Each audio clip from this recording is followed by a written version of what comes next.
Tinfoil hat. Oh, what the fuck are you guys even talking about? Global controls will have to be imposed, and a world governing body will be created to enforce them. Welcome to Tinfoil Hat. We go deep, homeboy. Aaron, open your mind.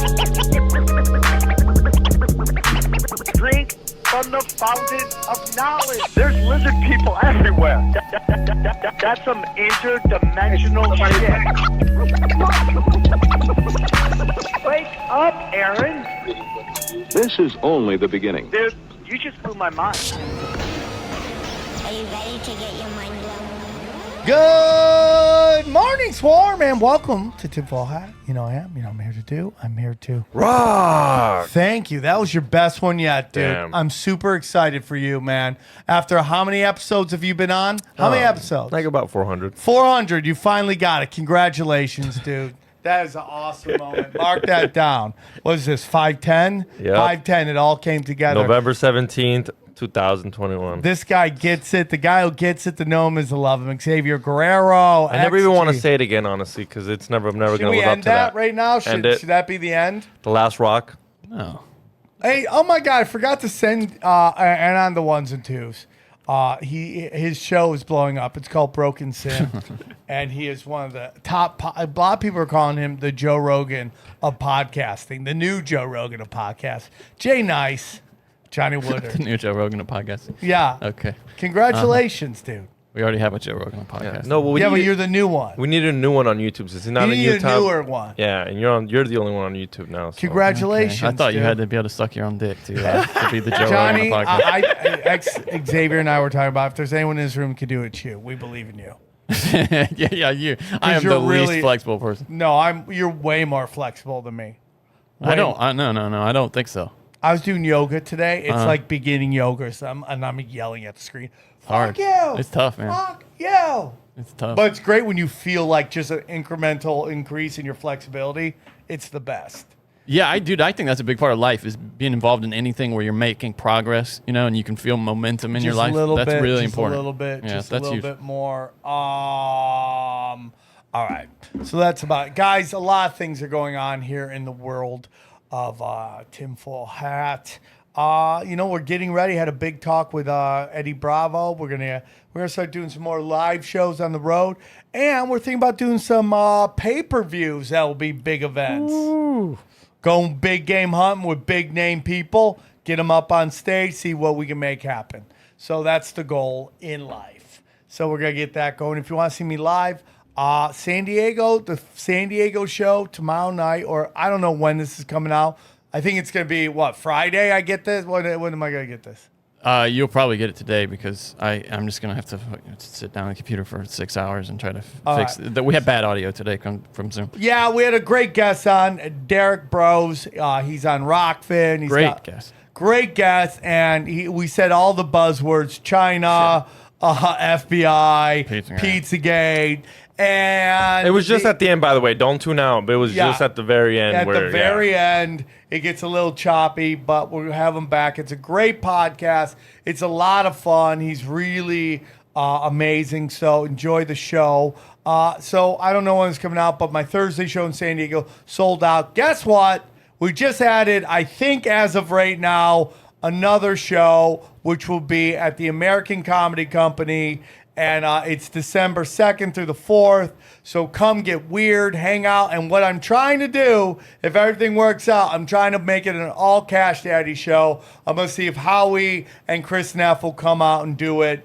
And we'll all have a great time. So that is December 2nd through the 4th. That is available at samtripoli.com.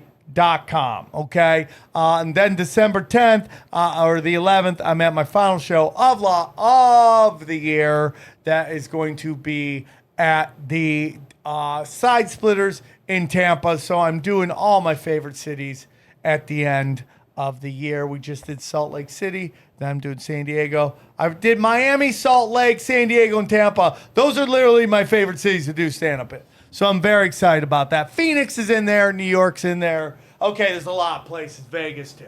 So anyway, so that's great. New T-shirts up. Can you bring this new T-shirt up? it is flying off the shelves. It is flying off the shelves.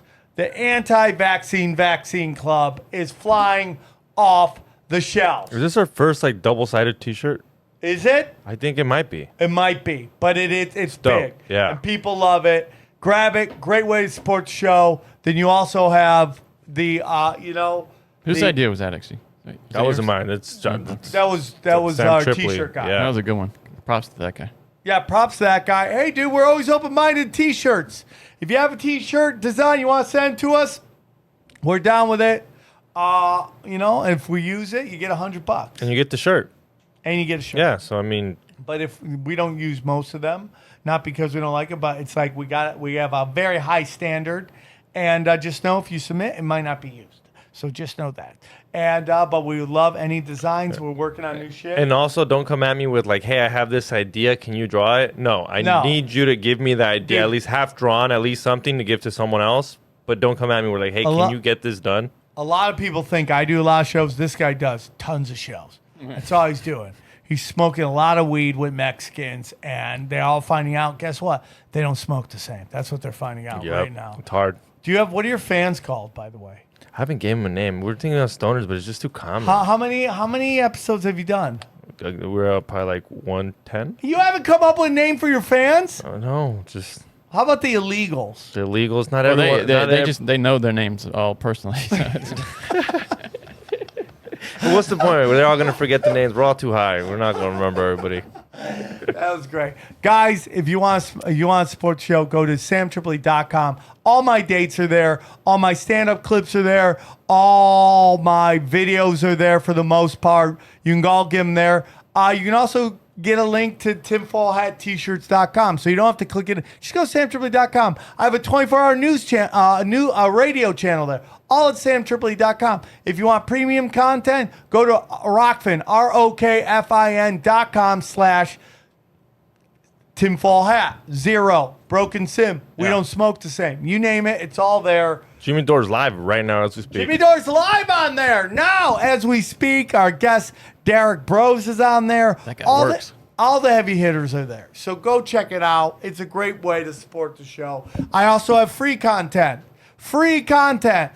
Tinfoil Hat will always be free. Broken Sim free. Cash Daddies Financial Show for free. Then I have Conspiracy Social Club for free. I have Zero for free. And I also have Punch Drunk Sports where winners win. All for free. Just go check We it out. just posted. We were getting a lot of shit on YouTube for not posting for a while. We were barred from posting by Google Daddy. He gave us a little spanking. So that's why it's not like the people were saying Sam's lazy and stuff. It's nothing to do with that. Yeah, you're going to get 3 bang episodes out. Bang, bang, bang. You're about to get a bunch Bang, of pow. bunch Boom, of boom, content. bang. You're gonna hate us. Go check it out. Is there anything I forgot, guys? We're also working on a mystery box. Mystery box, NFTs. If you got any ideas, let's Subscription run it. box is what Yes. we're talking about. We're talking here. subscription boxes. If you're We gotta just interested, figure it out, man. We just got to figure it out. just PayPal me. I'll take care of it. What do you mean? I'm Nice just fucking with you. Okay. All right, guys. So, again, great episode. The end of it gets a little wonky, but, hopefully Johnny can do some magic on it and come see me live. And just know 2020. Can you guys believe it's going to be 2022? Unbelievable. Can you yeah. believe that? You I guys know. are younger than me. I don't ever remember thinking about 2020. My head's spinning, yeah. Right? So 2022, we're going to go hard in the paint like young Christian warriors. We come to fight. We fight for love. Enjoy the show. Go deep, homeboy. Aaron, open your mind.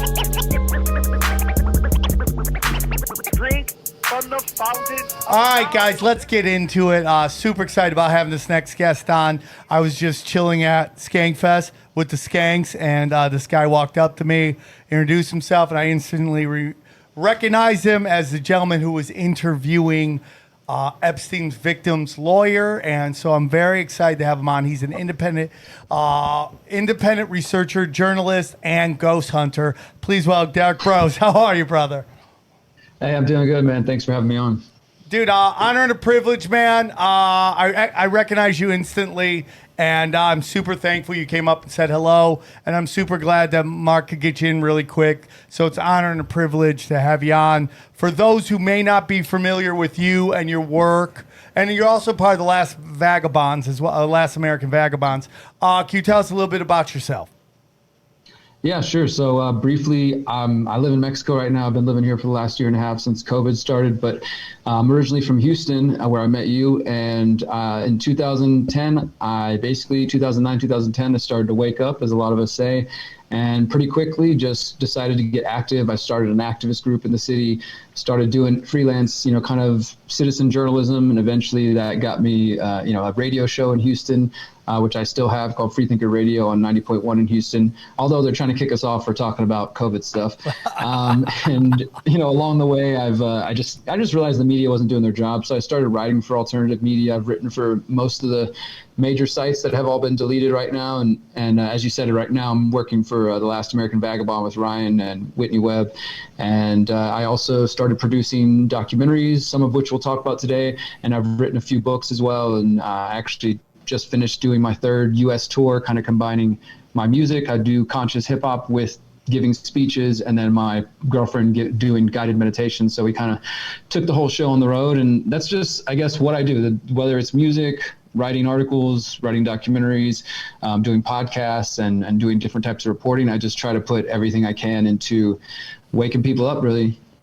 I love all of it. I'm a fan of your work, and I'm a fan of the Last American Vagabonds, everybody on there doing the Lord's work. And I really do appreciate, again, you coming up and saying hello. Again, you are very well. You're known for a lot of stuff, but, the first time I heard about you and saw your work was your interview with the lawyers from the Jeffrey Epstein trial. I want to get your opinion on what's going on, in your humble opinion, with the Ghislaine Maxwell situation. We keep hearing trial starting, jury's getting picked. Nobody's seeing anything. It makes me hard to believe that they're doing this for the safety, or they're worried about her getting taken out, or any of that stuff. What are your thoughts on that? Yeah, I mean, I think there's good reason to be skeptical, right? Clearly, we had this. For me, it was this crazy thing experiencing Epstein stuff, because, like you said, I've been kind of reporting on this for years. I got to interview Brad Edwards. That clip went viral because of some of the things he said. I went to Jeffrey Epstein's house in 2018 to film a scene for a documentary I did called "Bringing Down Jeffrey Epstein," and watching him get arrested and then quote unquote kill himself was just so bizarre to watch. It basically turn from like, oh my God, people are paying attention, we're about to expose this, to where it becomes just a joke on Saturday Night Live. Oh, Epstein didn't kill himself. And, so that was just really disturbing. And I think obviously the QAnon, what I consider to be a PSYOP, really made it difficult for people to talk about those realities, because if you bring up those kinds of things, even with Epstein out in the mainstream, people still say, oh, that's QAnon, Pizzagate, whatever they want to say, to be dismissive. And now we have another person involved in that whole saga of Epstein and connection to the intelligence community and cover-ups and all that stuff, supposedly in prison, right? We've seen like one picture of her and a bunch of chalk sketches, and it's there's definitely, I think, any reasonable person knowing all the things, the facts about Epstein and that whole network and who they're connected to, Israeli intelligence, and even in the mainstream, having some of the politicians say, oh, well, we had to drop the investigation because we were told he was intelligence. And knowing Ghislaine Maxwell's father, Robert Maxwell, and his connections, he was probably an MI6 and Israeli agent who died under mysterious circumstances. Knowing all this stuff, it's really hard to just accept, oh yeah, she's just sitting in jail waiting for a prosecution, and especially when we're not seeing anything. They did say a couple days ago, okay, the case is moving forward. It's going to start sometime, I think next month, they're claiming. I wouldn't be surprised if it keeps getting delayed and things like that. Well, the conditions are horrible, and she doesn't take showers because the securities are creeping up on her. I mean, She's talking about creeps. She's talking about creepy shit when she's the biggest creep on. They're trying to do anything to humanize her, and it's just it's unbelievable. Guys, let me tell you about our good friends at Blue Chew. Blue Chew.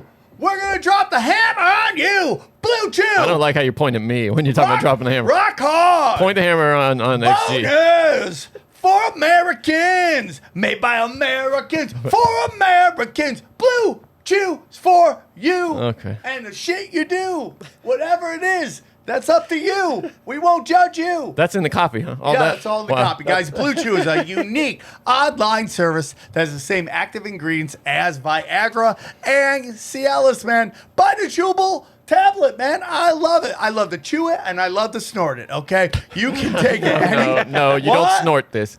This is not a snort. Don't snort it unless you're a veteran like me, but don't snort it. Do not snort. Do not snort it, okay? Okay. Okay? You take it anytime, day or night, so you can plan ahead and be ready whenever the opportunity arises. I like to play boner chicken with my friends, okay? We'll take it and we see who has the more awkward boner at the more awkward time. You're at church, boner, okay? That's how it goes. Never drink anything before you take a flight with Sam Tripoli. Yeah, Boner City. The process is simple. Sign up to BlueChew.com, consult with one of their licensed medical providers, and once you're approved, you receive your prescription within days. It's just that simple. The best part, it's all done online. No visits to the doctor's office, no awkward conversations, no waiting in lines at the pharmacy, huh? It's garbage. Waiting in line, right? You see a hottie, and she's like, what are you here for? I'm like, oh, I got Blue Chew. You can't get boners? I can get boners now thanks to Blue Chew, dude. Blue Chew tablets are made in USA, okay, and prepared and shipped directly to your door in a discreet package. Mine comes with fireworks, okay? That's how amazing it is. All right, so it's real simple. This is what we need you to do. We got a special offer, special deal for our listeners, all right? Try Blue Chew free when you use our promo code TINFOIL at checkout, and it's just pay $5 in shipping. That's it. Try BlueChew.com, promo code TINFOIL to receive your first month free. Visit BlueChew.com for more details, important safety information, and we thank Blue Chew for sponsoring the podcast. Thank you, Blue Chew. Blue Chew, we're dropping hammer on you. And, you know, we bring up QAnon, we bring up Pizzagate, and then I want to get into your book. But it's very interesting because, you know, I do a show with a guy that believes nothing of what we talk about. And, you know, and he's like, Pizzagate, where they're doing things to kids in the basement. And I go, well, dude, you know, I mean, like the Jeffrey Epstein is like 100% a part of all that. And then this, you know, the 2019 where like 5 associates of Hillary Clinton get arrested for child sex trafficking. Like, you can't just deny it. He's like, it's just so, like, you know what it is, man? And I just feel like we got to understand we're going to lose some soldiers, I think. Because if at this point, no matter what information you're given, okay, that you can't understand that you were wrong and you want to admit, like, okay, man, like, I'm going to say something. I thought Donald Trump, I mean, I never trusted president after Obama, but I thought Trump might be a little different. You know, and I think he's like somewhat of a Godzilla, right? He's this guy, dude that just is a monster, but do you want him over the other monsters? And I still think that's a possibility. But now with all the stuff I'm learning about BlackRock and how he just put all these BlackRock people into all these positions, and now we're hearing that the Fed, which is ran by BlackRock, which Larry Fink has invested huge amounts of his investors' money into their business, is now basically having Goldman Sachs use Fed money to bail out Evergrande or whatever it's called. Yeah. Holy shit! How can you sit there now and say that Donald Trump is like he's like an outsider? Yeah, it's good to hear that you're questioning that narrative for sure, because I think a lot of people over the last 4 years spent their time trying to defend Trump, and even as things continue to pile up, like with being bailed out back in the day by the Rothschilds, you know, connections to like his mentor Roy Cohn, Whitney Webb did a lot of work on that, his connections to pedophilia, et cetera. But then not even just things from the past, but like the actions he was taking, like the ones you mentioned, those to me are extremely important, right? And I think that I get it. People still want to believe in the, in the system to some degree. It's hard to sort of let go of that because I think part of it's propaganda that we all receive from a young age to believe in these systems. But also, I think some people, if they start questioning, okay, well, maybe there is no help coming from a new president, maybe this person really isn't on our side, then it's difficult to go to the next stage, which is like, holy crap, I got to do something for myself. Then I have to save myself. We have to save ourselves. There's nobody coming in to ride in on the white horse, which I kind of find empowering, honestly. I'm like, I don't want to waste my time believing in these people and then just to be fooled later. Like, I know what they do. I'm only 36, but it didn't take a couple elections to realize they're full of shit. Yeah, and I know we're gonna lose some people saying this, but I'm just like, take a look at it, pull your emotions out, and take a look what's going on. Yeah, there were things that Trump did that I liked, and and back to your video, that's a really big video. Is do you think Trump was in on this pedophile blackmail thing? Now, I've heard he ran blackmail schemes, and I think that's just a game that billionaires in real estate do in New York, but was he part of this whole thing, or is that Mar-a-Lago fight that everybody talked about? Is that a real story? What are your thoughts on that? Okay, so yeah, this is, I think, an important aspect. I've done 2 videos on my website at theconsciousresistance.com about they're just titled Did Trump Kick Epstein Out of Mar-a-Lago, part 1 and 2, maybe there's 3, just looking into this whole claim. And the interview that I did with Brad Edwards, who is the lawyer who represented the victims of Epstein since back in 2005, I went to Florida for one of the hearings and I got to talk to him. And it's just this little segment of that went viral. It even led to Fox News calling me trying to use it, but they didn't want to pay up, so I didn't let them use it. Good for you. But it's basically just Edwards says, when I'm asking him, like, hey, what do you say about these reports or these claims that Trump had kicked Epstein out of Mar-a-Lago and there was some kind of dispute? And this is, again, the lawyer who at this point had been investigating it for 13, 14 years, dealing with the victims directly and working with private investigators. And he said, yeah, I heard that claim too, but I never was able to verify it. And then he added, but I will say, when I called all these different people on my list of people I wanted to subpoena about Epstein, Donald Trump was the only one that called me back and said, yeah, I'm willing to help whatever you need.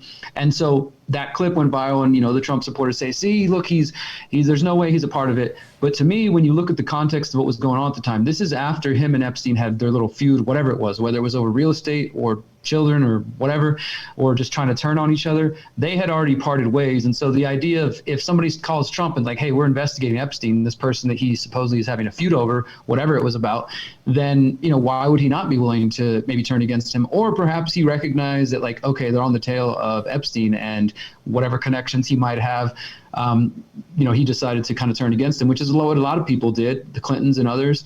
But we just have at least the earliest video, I think, is 1992, showing Epstein and Trump together, the one they released, in the last year or two.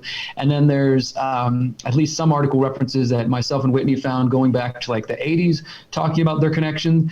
And so there's those things that to me are like, he also, in Epstein's black book, he had like 14 numbers from Trump, like his private home number, his car number, all these different things. They clearly had an extensive relationship, right? And the rumor, though, this idea that Trump kicked Epstein out of Mar-a-Lago, I traced it down to one single source, and that was the book Filthy Rich by James Patterson. There's actually kind of a weird story here that James Patterson is like a fiction writer. He also lived in Palm Beach where Epstein was at, and apparently hated Epstein. Some people think he was involved, and again, they turned on each other. But either way, his story is that he hated Epstein so much, he decided to write a book all about how disgusting this guy was, and he wanted to expose it. And it's in that book, Filthy Rich, that does have a lot of the known facts, but it's in that book where he tells the story and says, according to somebody he interviewed within the club, that there was this fight and that Trump threw Epstein out because Epstein had tried to hit on one of the club members' daughters or something like that, right? So that's the only source for that story. There's no other verification. There's a journalist that helped James Patterson write the book. I reached out to him. They couldn't provide anything, or they chose not to. But the other interesting aspect of that is that James Patterson also, after that, wrote a book with Bill Clinton and toured the country with Bill Clinton. And, Clinton obviously has his connections to Epstein and other things. So it's just this web of people that I'm like, I don't trust any of them. I don't trust James Patterson. I don't trust Trump, Epstein, obviously. What do you think about the second little book that popped up earlier this year? Do you know that someone found a little black book and it was Epstein's book, and this lady kept it for the whole year, and all of a sudden, happened to show up. All of a sudden, she's like, "Hey, I remember this book I found," and it's got a list of all these people, and they're trying to figure out if it's real or not. What do you think about that? I haven't heard of this. I actually did hear that, but I haven't heard any. Like, I remember seeing the headline go by briefly, but I haven't had time to dig into it myself. And I mean, unfortunately, I mean, you guys know this. There's just so much garbage out there. Like the problem of fake news, not in the sense of the way the corporate media and the government use it. Obviously, they try to use that to demonize people like us, but there really is garbage. And a lot of times I think it's purposeful disinformation planted by the intelligence community, but also, I mean, I've seen it myself in the community. There's a lot of people who, yeah, maybe they question the mainstream, but they don't question the alternative, or they think, oh, anything from the mainstream is fake, and therefore anything from this community must be real. And people who just don't have any research skills, they don't have very, good critical thinking. People send me stuff like, check out this crazy thing, Derek, and in 2 seconds I can debunk it or show them like, hey guys, look, this is garbage. Look at where Happens you're all sending the it from. time. Happens all the So time. I don't know if I would trust that at the moment, but I haven't seen it directly myself. Speaking of books, you have a book called the Conscious Resistance Trilogy. Can you tell us a little bit about it? Yeah, man, I appreciate the opportunity to talk about this. So the book that you're referring to is a collection of my first 3 books that were originally published in 2015, 16, and 17. And then I connected with this publisher, Discovery Publishers, and they decided to help me and my partner, John Vibes, re-release it as one book and update it with like new chapters and basically what we originally intended it to be. And pretty much the idea behind the 3 books within there is just an exploration of specifically like anarchism, self-governance, what does freedom really mean as like in the physical realm, and what is government and what are corporations, and all these different kinds of philosophical questions, as well as talking about the spiritual search for meaning and the kind of deeper inner work, and it was inspired by when I met my buddy John. He's in Maryland and I'm in Houston. We connected through some synchronous events that basically brought us together, and we realized, hey, we both had an interest in the psychedelics, shamanism, and anarchism, and we started having some podcasts back in 2014, 15 discussing this, and then eventually it kind of evolved into this book idea of just exploring what does that mean, the conscious resistance. And that's the name of my website. And, I guess for lack of a better term, the movement that I've been working on. And essentially it just means that the conscious resistance is this idea that the understanding that trying to create a better world for, that I think most of us are after, a more free, more just world. It's not only going to come from confronting the physical institutions of power, like say governments and corporations. I mean, that's important to identify these people. They've got maniacal plans, and that's one part of it. But for me, and the idea of the conscious resistance is it also has to be coupled with that, what I call that struggle against your internal tyrant, your own doubts, fears, insecurities, et cetera, and just kind of doing that deeper work. And the reason I've focused on that is because, and I'll just tell this, and if you want to hear more, I'll tell you more about it. Yeah, but go for it. It comes from me because, so like I said, I'm 36 years old. When I was 20 years old, I got addicted to crystal meth and I went to prison. And that's kind of what started, that's basically what got me here to talking with you. Who Without hasn't that- been addicted to crystal meth? Yeah, especially if you're around in the mid 2000s, anywhere near the South. yeah. I So agree. I got hooked on it when I was 20 years old. I got locked up, and basically I ended up doing 19 months in Texas state prisons between 2005 and 2008, became a felon. And in that time when I got locked up, the first time I was locked up for a year, I just, I had this huge moment of like, holy shit, what am I doing with my life? I come from a family of drug addicts and alcoholics. My father had been in prison my entire life. And it was just this like gut check, like a kick in the nuts of like, what am I going to do? And I just started journaling and writing and kind of working on some of that trauma. And then I discovered meditation while I was locked up, started meditating. And so all those experiences happened to me before I ever woke up to, the government and conspiracies and whatever else you want to say. This happened when I was 20 years old, going in that. When I got out October 2008, which was right before Obama got elected. I didn't know anything about politics. I just knew I didn't trust the government, and I'm out, I'm a felon. I start, just looking for a job. And, long story short, I basically started to realize that like, not only as I was not addicted to drugs anymore, the depression I'd been holding on to was starting to lift, my curiosity for life, my excitement, my wanting to learn. And then, fast forward about a year, I watched an Alex Jones documentary, read a couple of books. I heard Ron Paul speak in Houston, listened to this band that was like talking about this death metal band that was talking about the Federal Reserve, and all of that within like a week or two. And it was just like, nothing was the same. And I started doing all this crap. So, it's always been important to me to bring in that healing aspect. That's why, I talked about that whenever me and John started having these conversations, because I was waking up spiritually, emotionally, mentally before I ever started to question the government. And then once I got into it, I realized like, hey, these are kind of, for me, the same thing. I have some friends who only focus on spirituality and doing consciousness stuff and whatever. And they're like, don't talk about the bad things. You're going to manifest it. You're going to bring in bad vibes or whatever. And then I have activist friends who only want to talk about activist things in philosophy or government, but don't have an interest in the spirituality. And that was kind of my life for the first couple years in activism in Houston. And then that phrase, the conscious resistance, came to me in 2013 and started trying to talk about this intersection. And that led to the books. And the books are like an exploration of all those ideas. The first book we consider it to be like the mind, because it explores like big ideas, psychedelics, meditation. I tell my story of being locked up and talk about solitude and the importance of growth through that. We also ask, what is government? What does freedom really mean? The second half of that book looks at like the intersection of different traditions and religions and anarchism, and kind of shows that the roots of these, a lot of the world religions today, actually their origins, most of them were actually very anti-authoritarian. Like Christianity wasn't telling people to follow the church or the Pope or whatever like that, and same thing with Buddhism, Taoism, a lot of them, so we look at that. And then the second book's like the heart. It's called Finding Freedom in an Age of Confusion. It's all just essays about self-empowerment, how to motivate yourself. And there's some meditation exercises in there. And then the third book is the mind, because it's like the real deeper, like philosophical stuff. Like, how do we create a world without, what would a world look like without governments and corporations ruling over our lives? And I outlined my ideal vision of an intentional community, which is what I'm trying to build out here in Mexico.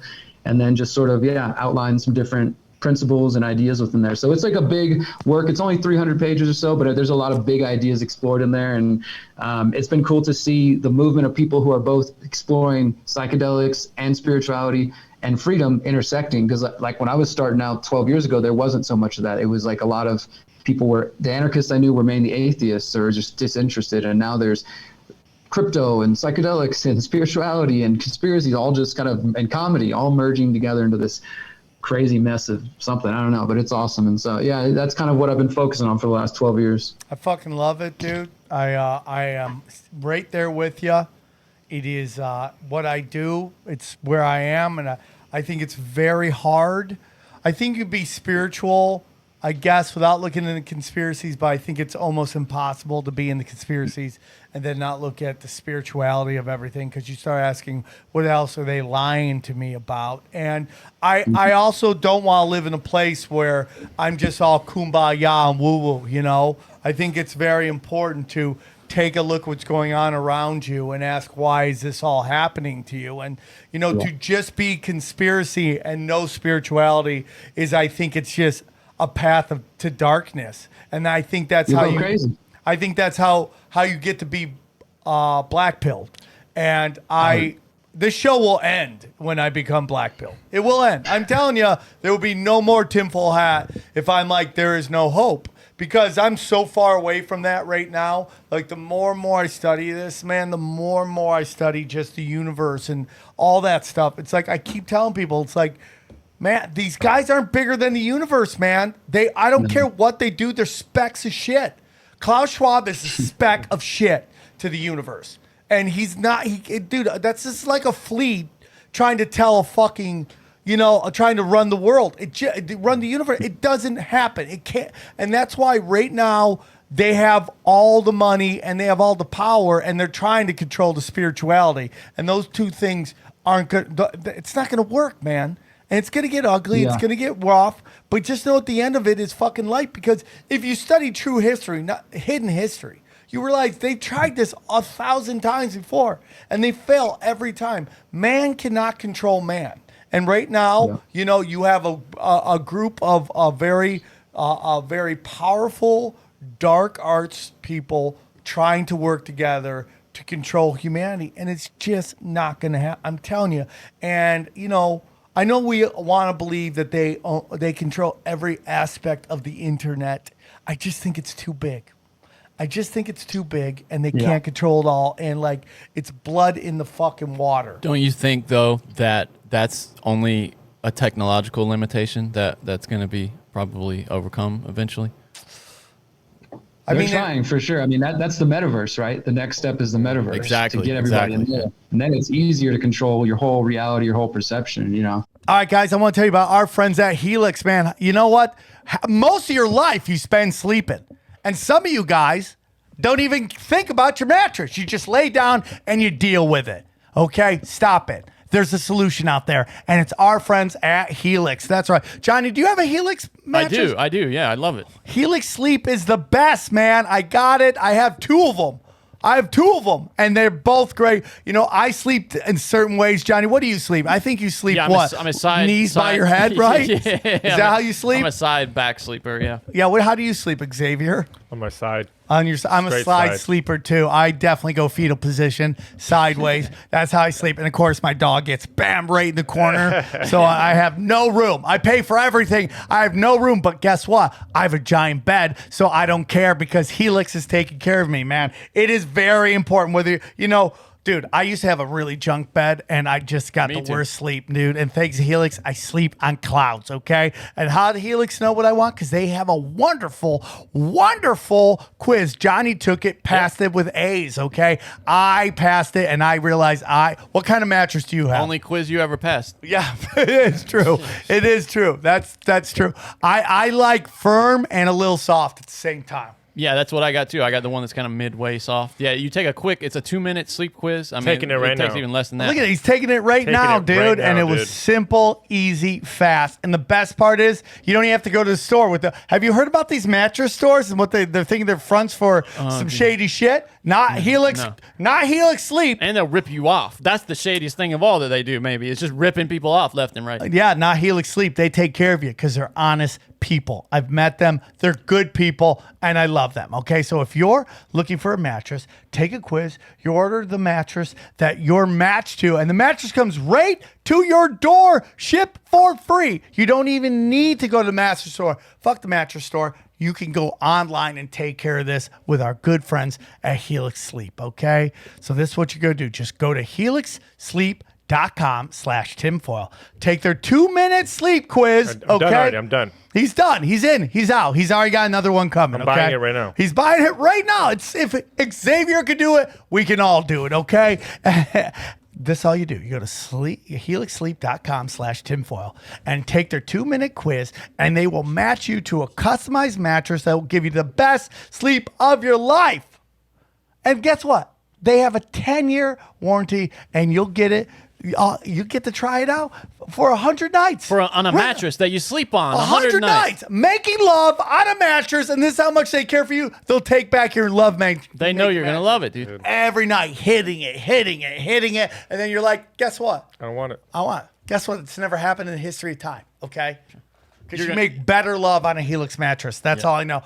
Better love, okay? Helix is offering up to $200 off all mattress orders and 2 free pillows for our listeners at helixsleep.com/tinfoil, okay? Helix is offering up to $200 off all mattress orders and 2 free pillows for our listeners at helixsleep.com/tinfoil. Come on, you deserve to sleep well.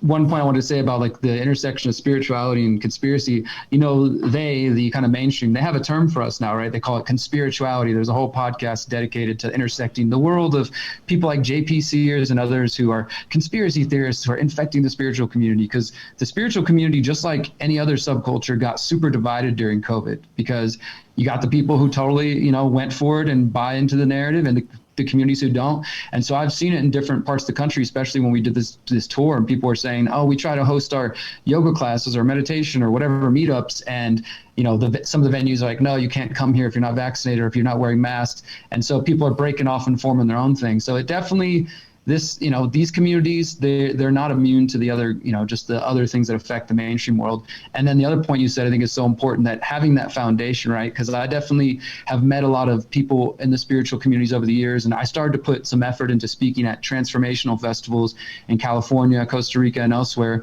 And these are festivals where people get the spiritual side of things, but maybe they don't want to hear about the bad things going on in the world. And so I started speaking there and talking to like, hey, let's not ignore the realities that are happening.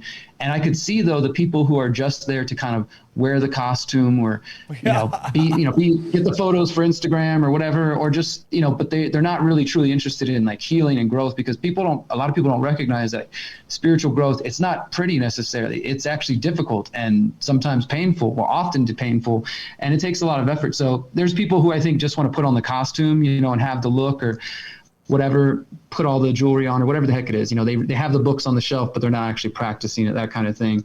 And yeah, but I think that overall people are questioning what's going on. I do see that, to me, this feels like the most beautiful time to be alive right now. It's crazy.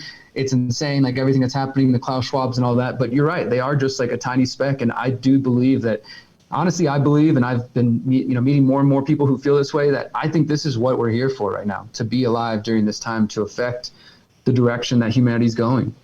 And if you let's face it, man, there is only one reason this is happening, and that is that law enforcement and the military, no matter where you are the ones enforcing these rules. And they're a very small group of people. And they're waking up day by day by day by day to what's going on. You have places in Austria, Australia, where it's taking a little longer, and these fucking cops have allowed this to go far enough, but they're gonna lose, man. They're gonna lose. They're gonna lose because spiritually they can't make this happen. We hear so much about like what these governments have done and all this stuff. Now, I'm not saying that things like the cleansing that communist countries didn't happen, but how much of that did we actually experience? And how much of that is us being told by people trying to maintain power about how powerful power really is? You know, and what those people didn't have was the internet, which had a complete and utter permanent record for those who keep it. Sometimes you got to go back to the Wayback Machine, and sometimes you got to save these documents yourself because, you know, have you guys seen the video about the dead internet? Yep. Have you seen part 2? Yep. Where it's like, No, I haven't seen part 2. it's called what is it called? A Potemkin village, where it's like it's meant. Potemkin village, yeah. Yeah, where it's meant to seem like it's way more powerful and beautiful and all. Yeah. And like he's like, look at Interesting. Google. You should go look at Google. I'd love to have this guy and made the video. Look at Google. Right? Google says 1 billion items found, but you only go back 40 pages and it's 300. And then it stops. They found 300 things because it's contracting. Or like whenever you click like if you go to like even government links, they don't go nowhere. Yeah. They're disappeared. They're Yeah. just there to make it seem like, look, Right. we have it. Right. Look, if you want it, it's there. Click on it. It ain't fucking there. So much of this is an illusion, in my humble opinion. And it's just like they can't control everything all the time. That's my home. It's very hard. They even said it's a famous quote by Neocon, and I forget how to pronounce his name, but it was basically like, it's easier now to kill 1 million people than control 1 million people. It used to be easier to control 1 million people than kill 1 million people. It's very hard right now to control.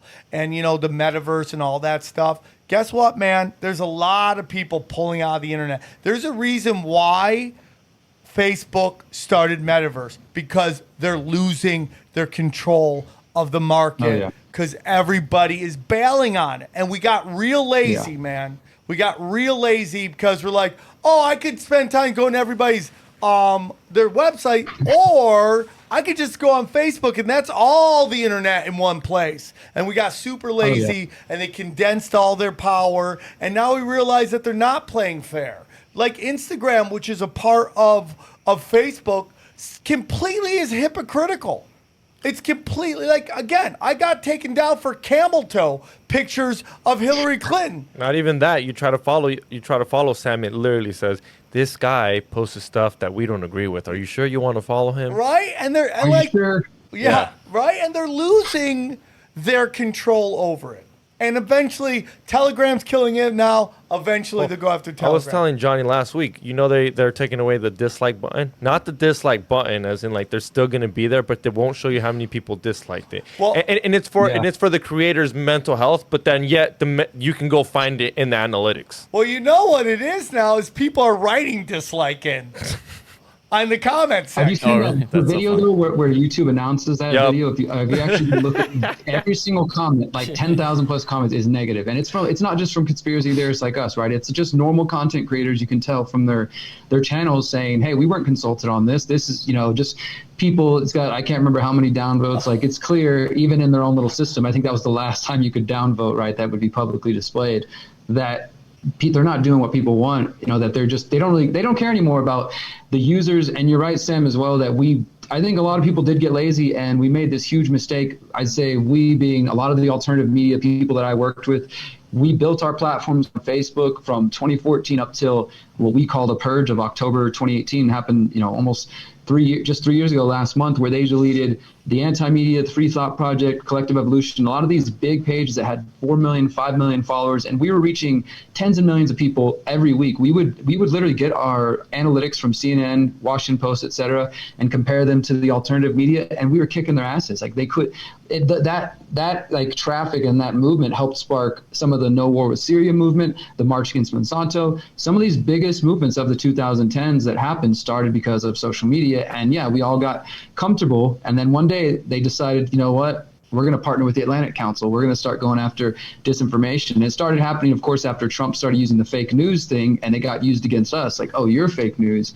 And before you knew it, like, all these different platforms are deleted. 500 pages. That was the first wave. I think a couple months before that, they had deleted Alex Jones, then 500 big pages on Facebook and YouTube and Twitter, et cetera. And it's just gotten worse and worse since then.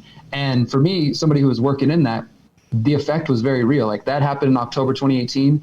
By June 2019, I was working for 4 different alternative media sites: Ben Swan, the Anti-Media, Free Thought, and a few others that are not around anymore because of this. And within a week, everybody fired all their writers. We went from the Anti-Media having a team of 10 different writers, some doing different, geopolitics, technology, et cetera, a full-time editor, a couple of meme makers. And we had full teams like this across different websites. And within 6 months, it was all gone. All those articles that would be being written right now about COVID, all the stuff that would be exposed, obviously they would have tried to censor it, but they did this very early on. It was like the first realization for us in the community, like, holy crap, like if this was a physical war, they just sunk our battleships, and now we can't broadcast. Yeah. We lost our audience because we based our model on traffic to the website for Google ads from social media. So once Google Ads said we're not going to serve you anymore, and once Facebook deleted our pages, there was just no more. We didn't build up email lists. And really Patreon wasn't what Patreon was, or Rockfin and all that stuff. Yeah, exactly. Right. So there wasn't this alternative way to build, and now there is, and they're trying to control that as well. And it will eventually be where people are just going to have paywalls on their websites, and no matter what they do, there's just some kid who can't get laid creating a way to fucking to beat it. Now, do you remember the day we got purged? Well, I mean, we had what's his face on there? I forget what his name is. Jeff. Fuck, what's Jeff's last name? But he was on there. I felt so bad for him because he came on here, and it just was. We were all sad. It was a sad day. I texted Sam. I was like, "It's gone." He's like, "I'll handle this." So was it Jeff Berwick? Is that who it was? Yeah, Jeff Berwick. Yeah, we had him on. I felt so bad. He hasn't been back since. I'm like, I promise you, we won't be kicked off again. Come on, but he's great. So you have another book called "Opt Out of the Technocratic State." Tell us a little bit about that, because this fits in exactly what we're talking about right now. And then I want to get into one of your docs you did, because I love that as well. Yeah, sure, brother. Thanks. So the second book that we're talking about here, How to Opt Out of the Technocratic State, this has actually been my most popular book ever, because it was published January 31st, 2020, about 2 weeks before we heard the words COVID-19. And everything I talked about in the book, minus talking about a pandemic, is what's happening right now.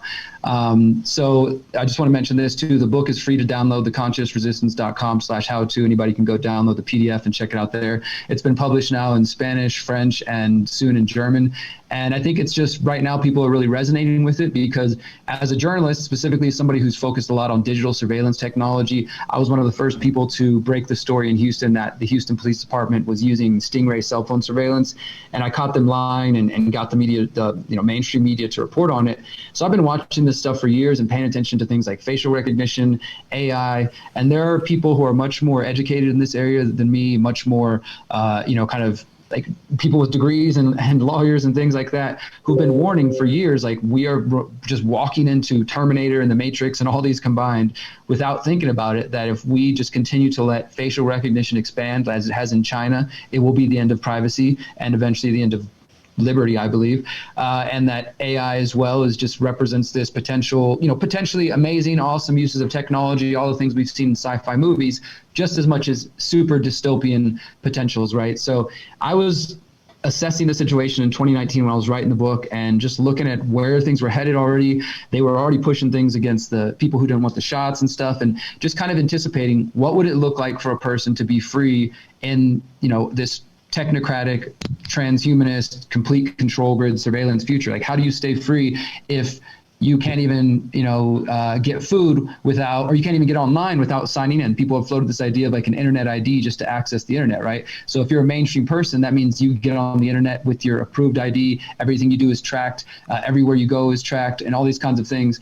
And I was anticipating some of the stuff we're seeing now, like we're seeing the people who can't travel, you can't enter places without showing proof of vaccination. That's all a part of this technocratic, future that I was kind of really concerned about. And a lot of my work, especially in the Conscious Resistance trilogy and my other videos and stuff, focus on the philosophy of agorism and counter economics. And just the brief version of it is just, it's a philosophy that says, don't use politics to try to save things, because that's, in my belief, is not going to fix it.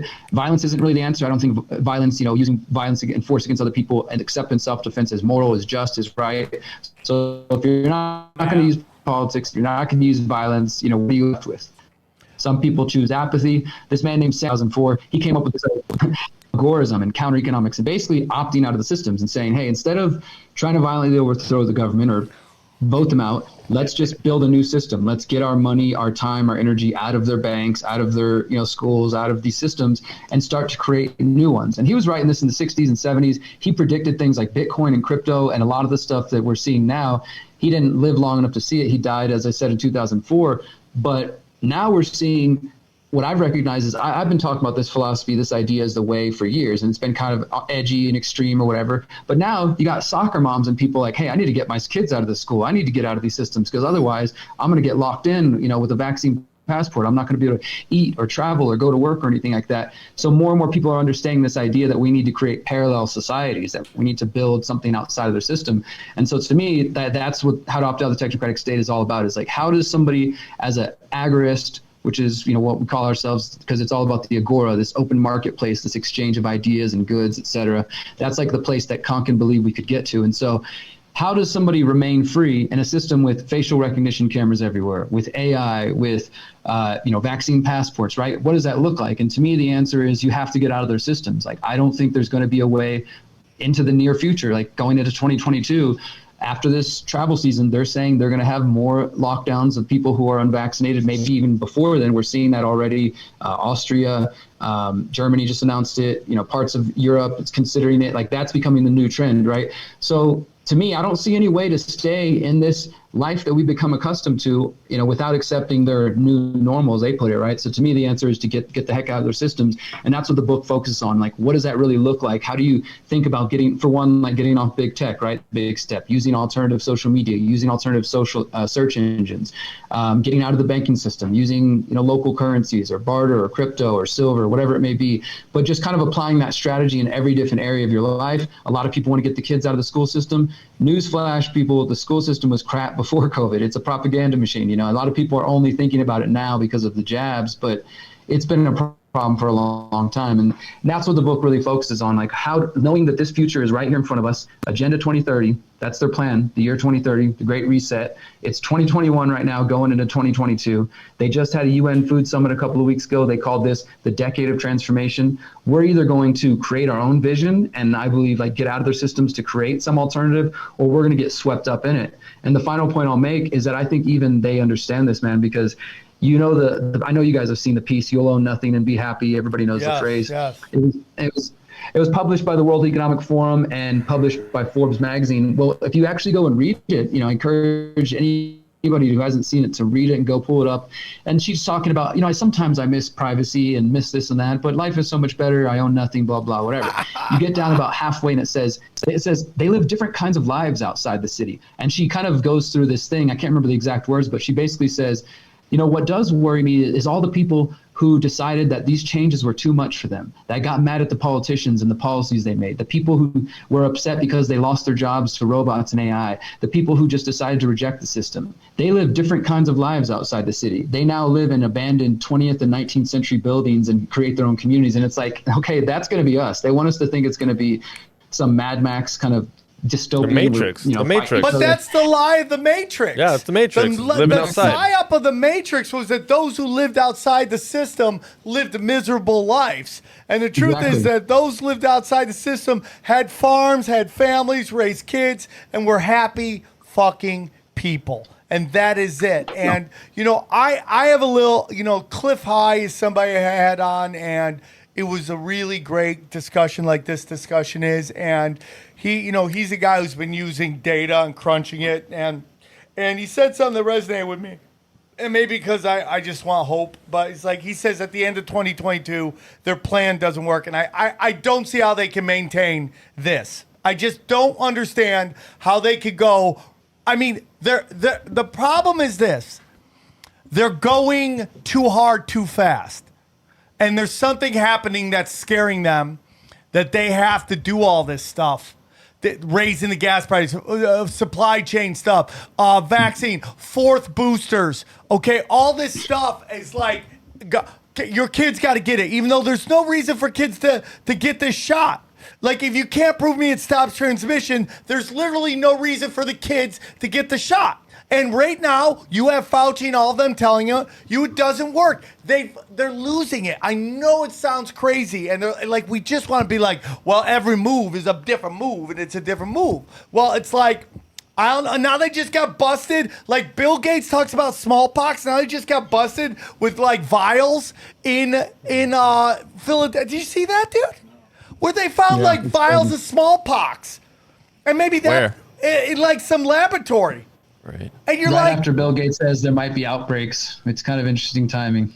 Because that's supposed to be like, what is it, a 5-stage 5 facility where nothing's supposed to go how on, like about Wuhan this? was? Like Wuhan was one of those facilities where nothing was supposed to come out, and look where we're at now. What happens if your immune system is completely compromised by this vaccine, which we're seeing doctor after doctor after doctor say, and now there's a smallpox breakout? I mean, this seems like layer on layer on layer, and I'm just waiting for people to wake up. And Johnny said before, and we heard Jim Brewer say, this Rittenhouse trial is a giant shift focus from what is really going on, which is they're trying to fucking cripple this country from the inside, and I don't give a fuck what anybody says. China knows they can't take us on head to head. They just know they can't do it.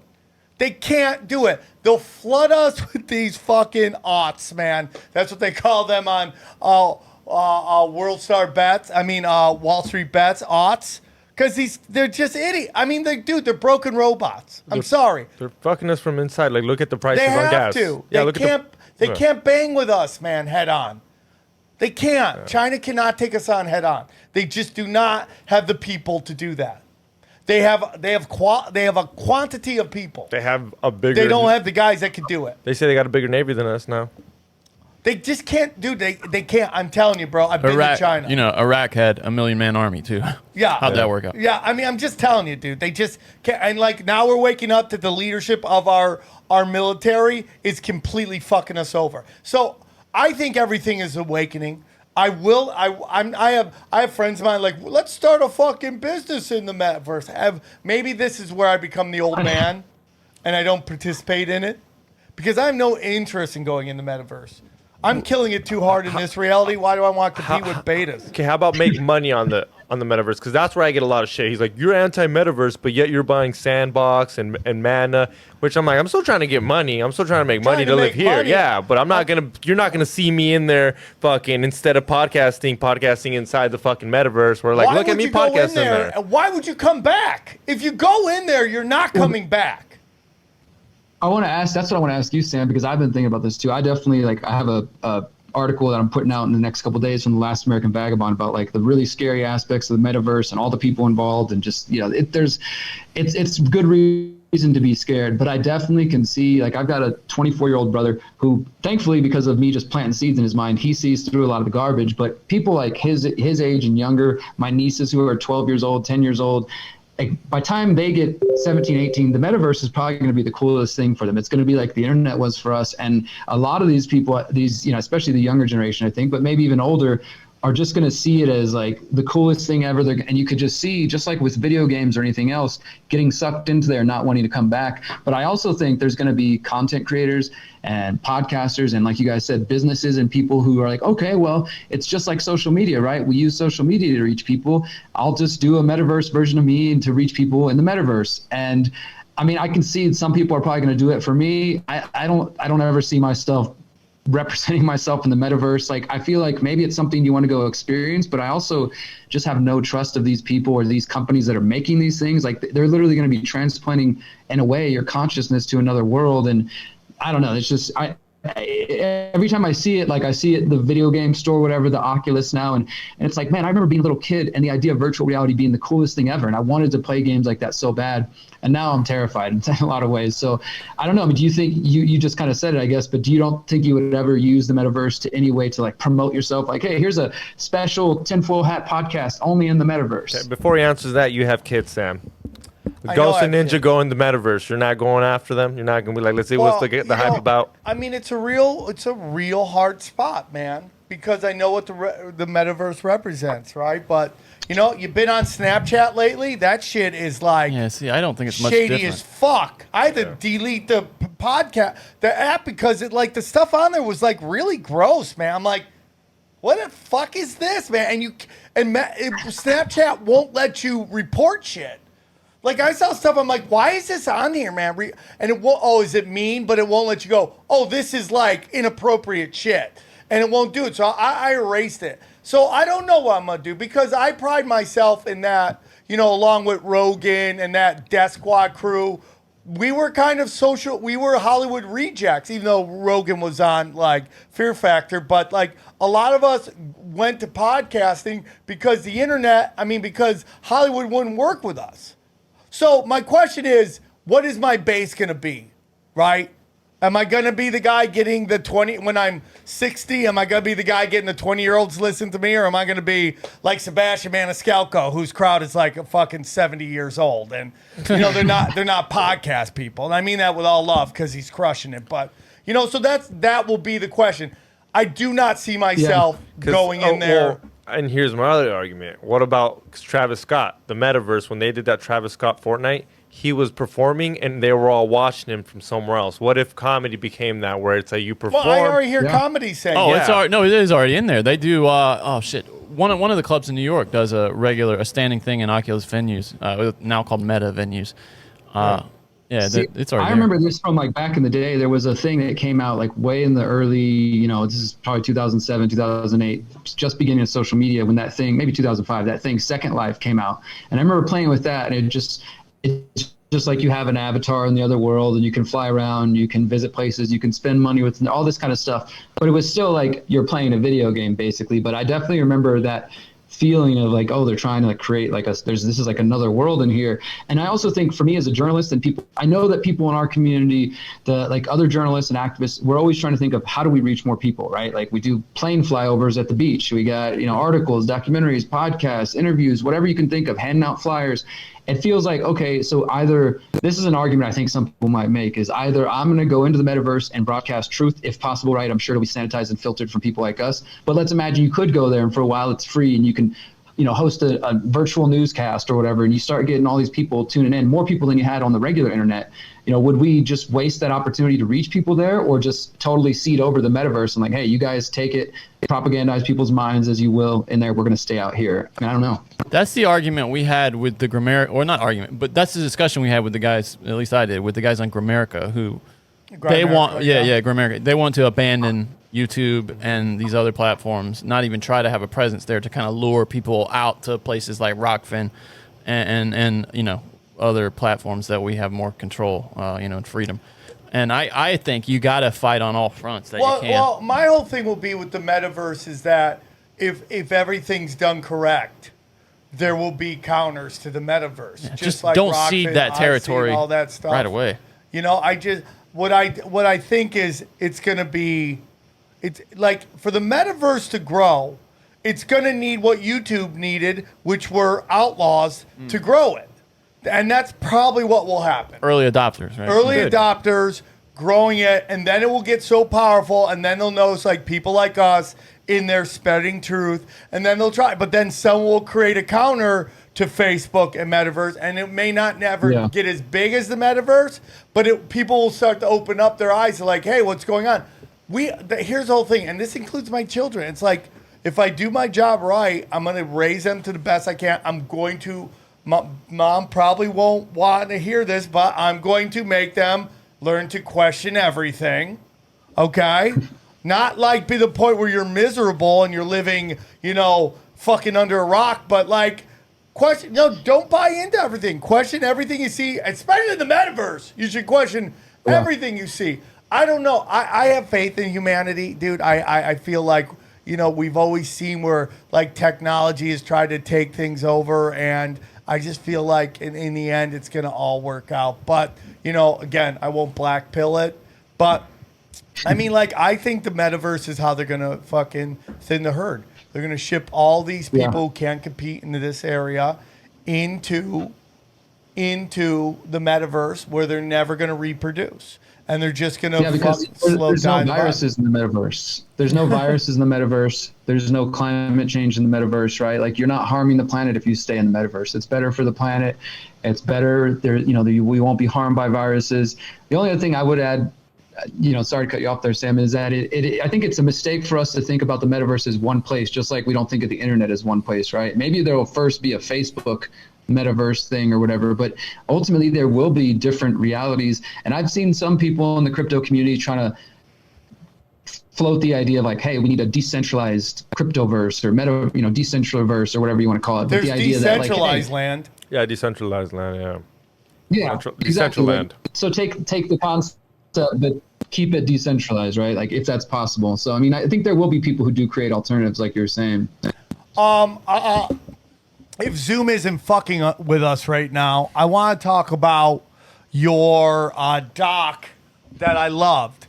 And it was like a big thing for me because it kind of opened my eyes to the FBI. And it was who will find what the finders hide. Have you guys seen this? It's fucking great. And it really does break to the point I want to get you on. I want to get you on Conspiracy Social Club because Brian Callen is the best. I love him. I hug him. He's a wonderful dude. But he can't come to grips with that. There are people who, and I think this could be applied to our politicians right now and our leaders who are actively working against us. And it seems to be that's what happened with the FBI, whether it is this Russiagate thing, whether it is the anthrax scare of 2001, the Vegas shooting, this Parkland shooting. There seems to be an FBI connection to so much. And like a really great example now is the Finders. So can you tell us a little bit about your doc and what you discovered, the Finders cult and all that? Yes, thanks, Sam. So, I mean, this is something that if anybody who's been around, I think, conspiracy circles, YouTube, whatever, long enough before sanitization happened, probably came across or heard the name The Finders at some point. Like, I'd heard it vaguely. I, found a few videos about it over the years, but they were like 5-minute summaries of like, hey, there was this cult that got exposed in 1987. These two men traveling in Florida with some children who were described as being dirty and bug bitten and all this stuff. They got arrested with the kids. It became a national scandal. There was accusations of Satanism and pedophilia. And then a week later, they said, whoops, we made a big mistake. Nothing to see here. These kids are all fine. We got them back to their original moms. Everything's good. Big misunderstanding. These are just weird hippies. I'd heard that kind of 5-minute summary in a couple of different videos. But around 2018, when I was doing my last tour, and as I said, I was in Florida and I visited Jeffrey Epstein's house. I was working on that documentary, and I started to kind of open to the idea that I wanted to dig more into the Finders. And it just, I can really say that when I was doing this investigation, I don't know how to put it other than I feel like I was being guided, because I think I'm a pretty good investigator, but I mean, information was just like, sources were coming to me, information was just being handed to me. I was just discovering so many things about this story. And it's like a 30-year-old story, so it felt kind of like, well, maybe this is irrelevant. But the more I dug into it, it's like, holy crap, this is even more explosive than anything about Epstein. There's even more evidence of a cover-up than any other case we can think of. But it's just been totally buried in the last 30 years and forgotten.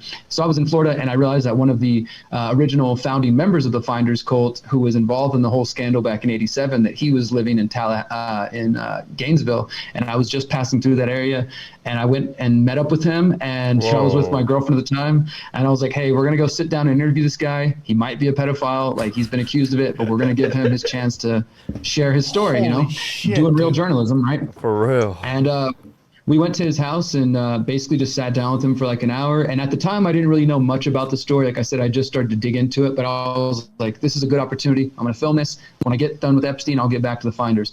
So I did the Epstein documentary, then I started doing my Finders work, and I was advised by some followers like, hey, you should put this public just for your safety. So I ended up releasing an 8-part investigation, just digging into the Finders, like all the different details. And, I have a whole story about where the name of the documentary comes from. I can tell you if you want in a few moments. It's really just like this weird rabbit hole of strange shit on the internet. Yeah. But I basically just decided, like, okay, I have enough material here to put it into a documentary, and that became who sourced and available. I will say, and I'll send you guys the links to share this out if you want, but I put out the entire Finders archive on on Mega, the download website. So my entire file with all the police documents, all the records, all the interviews I did, my complete interviews with the Finders member, like everything I have is available for free online. And hopefully more and more people are downloading it so it stays alive. But basically what I found as I started to investigate this is that initial story I told you guys. They get arrested with these kids. There's this big investigation. They start realizing that the Finders, this cult called the Finders, they had bases in DC, just outside of DC, coincidentally within a mile of Comet Ping Pong, which is connected to Come on, man. Come on, man. They had a farm in Virginia. They had a farm in Virginia. They had all these different properties that around the country. And so it set off this huge investigation. You have the customs agents and the Washington Metro Police Department going to raid their apartments and their buildings in the DC area. You have the Tallahassee police who arrested the men who started investigating it, and they start interviewing the kids. And you have the Virginia State Police going to the farm. So there's at least 4 different agencies involved. Oh, my camera died. I'm going to switch real quick. Sorry about that. There we go. Guys, pick up Still looks good. Cool. Still looks good, bro. Still looks good. So you had like 4. Okay, cool. So you had 4 different agencies all involved in reporting on this case and documenting it. So we have all those files now, except for the customs agency is still holding them after 40 years. But basically, what I found out that when they started raiding the different properties, they went to this warehouse outside of DC that the Finders owned. And there was a U.S. customs agent named Ramon Martinez, who he did a report on this. He wrote his report for the customs department, and we have that full report now. And in there, he says that he described seeing pictures of naked children, instructions on how to buy children from China. There was a room where you could clearly tell they were filming something, some sort of dark room where they had the camera set up. He also said that at this time, again, this is 87, that they pretty much already had like Wi-Fi wired internet set up. Whoever these people were, they were highly connected. They had early super internet. They had instructions that the police found there on how, like, instructing them to take the kids and go elsewhere, instructions on how to avoid the police. They found passports from different countries like the Soviet Union, Vietnam, and elsewhere, which at that time in the 80s and Cuba as well were like, heavily restricted. So just all kinds of shady things. Ramon Martinez does his job. He goes on there, files the report. And I found all the old newspaper articles. I found one picture of them walking out of the warehouse with the bag of evidence, and it was never seen again. Ramon Martinez went back to a couple weeks later to try to get, some more of the evidence to view it again, and he kept getting stonewalled. And then eventually he was told by another person, this is what he wrote in his report, that he was told by another agent of the Washington Metro Police Department that the investigation had been closed and that had become a CIA internal matter. Oh, and that was man. kind of him, like, what the heck is going on, right? He starts like, okay, what do you mean? And basically he continued to, so that's like 87, right? The CIA shuts it down, we know, but publicly they're like, oh, nothing to see here, everything's fine. And in all the major media, because this made international headlines. I found articles from all over Europe and elsewhere talking about this. I used a lot of different archives to find the original reporting on it and find pictures of their farm and different things like that, and tried to track down all the living police officers who are alive and different people. Some of them refused to speak, some of them have died, and a couple under mysterious circumstances. And and basically Ramon Martinez, after they shut the whole thing down, he continued to speak up and tried to get an investigation to happen. They basically railroaded him. They destroyed his career. They had different agents saying he's known for sticking his nose in places it doesn't belong, and pretty much just destroyed his career. But he kept raising hell about it, and he got a couple of different congressmen in the late 80s, early 90s to actually, make some noise about it. I can't remember the name of them right now, but these two gentlemen basically started to speak up publicly. And then in 1993, it actually led to a second investigation. Like the story wouldn't go away. Ramon Martinez kept making noise. Congressmen started speaking out about it. And so they had the Justice Department do this big investigation to find out, was there some sort of cover up, And then, of course, they cleared themselves of any wrongdoing and said there was no cover up. Everything's fine. And that's it. That's the end of the Finders saga. 1993, totally over with. Everything's good. If you still question it, you must be some crazy person. It's just part of the satanic panic of the 1980s, right? And then by the time I hear about it, 2016, 17, 18, I decided to track down Ramon Martinez, the customs agent. I found the Toby Terrell, who was the right-hand man, in his own words, of the founder of the Finders. The founder of the Finders was this man named Petty. He comes from Air Force intelligence. His whole story is that he was like an Air Force general, but then he retired and he never had connections with them again, and he just became a show. He totally severed his connection, though. He had nothing to do with them after that, is the story. But then we find out his son worked for Air America, which was a CIA front airline. His wife also worked for the CIA at a different point. Just all these different connections that you are really difficult to dismiss. And he was known for like trying to create these different kinds of cults. The whole thing about the Finders itself, which many of us theorize, this is like in the 60s when there's these different groups going around. The Finders was a unique one. They weren't like some hippie drug cult. In fact, they were like very much against that. They weren't straight and narrow, but they were like, if you're in the Finders, you got to be prepared to do things. And it's all a game, right? So they called that's his name, Marion Petty, the game caller. So they would come to him and say, hey, game caller, do you have a game for us today? And he would say, okay. And he'd give out random tasks. He'd say, go find a bar of gold and a red towel. Go to San Francisco, talk to a bald man, just all kinds of things that seemed totally random. And he would send them out on these tasks and they would come back. But he also had them like give over their life savings to the information bank, as they called it. And this guy, Toby Terrell, the one I interviewed, he ended up giving over his whole life savings. He told me all this in the interview, left his whole life behind to join this cult and to become the right-hand man of Marion Petty. He said they shared a toothbrush and were extremely close. And and so the mainstream story is they're just a weird cult. They create these funny games and they just try to confuse people, but there's really nothing there. It's all smoke and mirrors.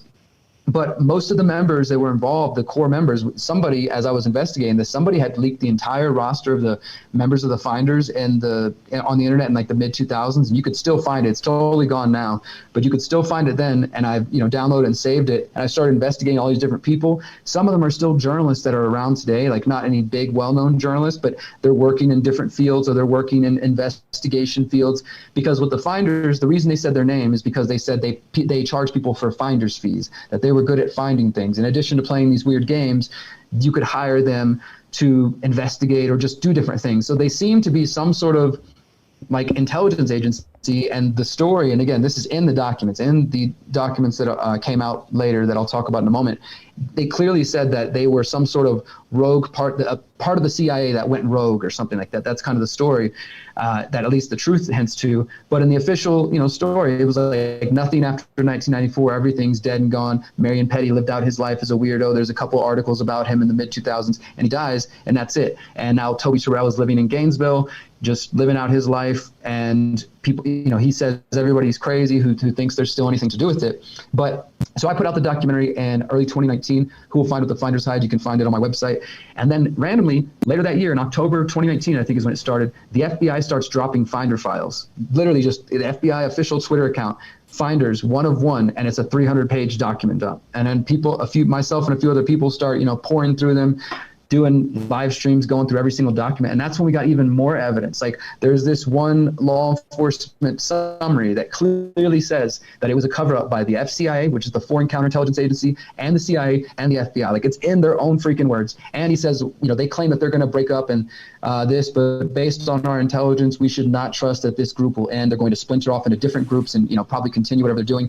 And again, like I said, there was accusations of Satanism. I found those to be the least credible. Not to say they weren't involved in something weird, but there definitely isn't really strong evidence. There is strong evidence for child trafficking. There is strong evidence for connections to intelligence communities. The first Tallahassee report, when they arrested the men in Tallahassee and they started to question the children had never seen phones or toasters or any kind of modern technology technology. They seemed totally clueless, and they claimed it was because they were like the beginning of unschooling, free schooling the kids, and just, the kids were, they totally claimed like we were trying to free them from society and Babylon and this and that. But the kids hadn't ate in days. They were all cut up and all beat up. And this is the kind of messed up part. They examined 2 of the kids. And again, this is in the Tallahassee police documents that we have now publicly available. That it says that one of the boys, that he couldn't hold his bowels in, most likely because of sodomy, that he was crapping all over himself. They said the little girl named Mary, that her hymen had been broken, that there was clear penetration. So these are things that they, despite the finders saying there's nothing there, either that police document is lying from 30 years ago, and that guy, the FBI starts dropping files, and we had 3 more document dumps after that, and it's just basically like, this is what I mean, is like, it's such a big story that's like, somebody, if any of the mainstream would even just touch this. And okay, you broke up really bad at the end, Derek. I don't know, we were cooking with gas, and then we mentioned China, and now everything is just like fucking super duper, like fuck internet. So fuck, man, because this, I think this is hot. Dude. I think this is like. Is it back? Yeah, it looks like Is it it's back? Is it back? It's back Okay. now, but I'm a little worried that's gonna. But basically, you went through all this, and because I know we got 2 more points, we're just covering real quick so that we don't lose you and we get this out. So basically, the finders show that there's intelligence connections to. I mean, we see it right now with Epstein, intelligence connections, and now we see with the finders, intelligence connections. We've seen so many people that Hillary worked with have intelligent connections, and then then we see child sex trafficking. Do you think that this child sex trafficking part is just an initiation into the circle of power? I mean, I think that the finders is one example, but it's literally so prevalent. It's hard to imagine that it's not a part of their operation, right? And I do want to just add 2 brief things, Sam, to that. I think I was cutting out a little bit, but I want to say that I did go visit Ramon Martinez, the customs agent. When I was making this documentary, I was able to contact him and find him. He initially agreed to do an interview with me, and again, he sent me an email saying, "Leave me alone." And what he did say in the email was, he said, "I have no faith that anything will ever happen to the people that I know who did this." So he confirmed that he still stands by his word and what he said happened back then, that he witnessed, these pictures of naked children. He witnessed like all this stuff about organized crime, like buying and purchasing children. And he basically kind of freaked out and just told me to leave him the heck alone. I tried to call him, he refused to answer me. And basically I decided when I was making the documentary that it wouldn't be complete without trying to get him on camera. So I went to where he lived. I found out where he lived. I had to track him down a little bit. I didn't go to his house, but I found out that he teaches Tai Chi at it to see if my grandpa might take Tai Chi classes there. And I ran into him and I tried to talk to him. As soon as I said, "Hey, how you doing, Ramon? My name's Derek Rose." He recognized my name immediately. Said, "Get the fuck away from me. Get the fuck away from me. Don't talk to me." And I just told him, I said, "Man, you could blow this whole thing open. If you would please just like speak up. Like you could really just, blow this case open."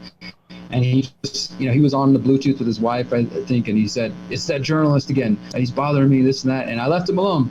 I've tried to contact him since then. He refuses to speak publicly. He knows, but I think he's in his 70s. He's kind of retired at this point, and he knows what happened, and he probably is like lucky to be alive at the moment. But they destroyed his career. Also, I found out that in the 90s, 48 Hours, the TV show, went and interviewed him, and they were going to do a story on this, and somebody got it canceled. It never aired. It never made its TV. And so he told me that. He's like, every now and then, different journalists show up and try to say they're going to do something about this. He's like, but if nothing happened before, what good's it going to do if I talk to you? It's kind of what he told me.